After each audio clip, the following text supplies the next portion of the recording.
Recording studio Delhi.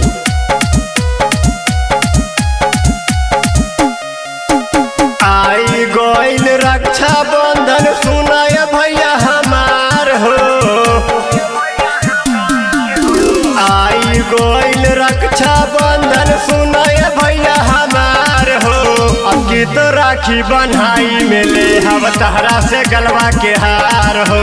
अब की तो राखी बन्हाई मिले हम तहरा से गलवा के हार हो। आई गोइल रक्षा बंधन सुनाय भैया हमार हो। आई गोइल रक्षा बंधन सुनाय भैया हमार हो। अब की तो राखी बन्हाई मिले हम तहरा से गलवा के हार हो। अब की तो राखी बन्हाई मिले हम तहरा से गलवा के हार हो।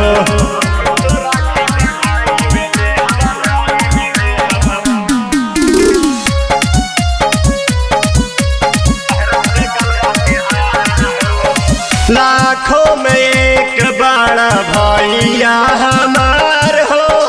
कबहू न छूटेला भाई बहन के प्यार हो। लाखों में एक बड़ा भैया हमार हो। कबहू न छूटेला भाई बहन के प्यार हो।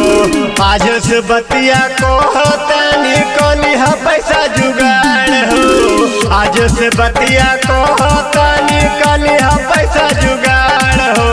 अब की तो राखी बन्हाई मिले हम तोहरा से गलवा के हार हो।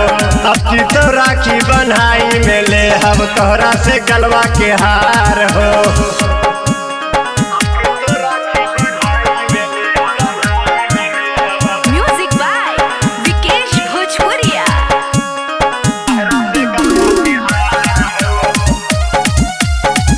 Recording studio Delhi.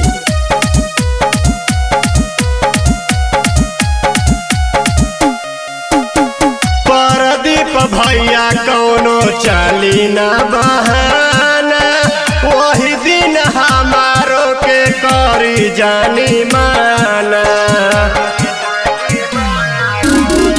परदीप भैया कौनो चली न बहाना। वही दिन हमारो के करी जानी माना।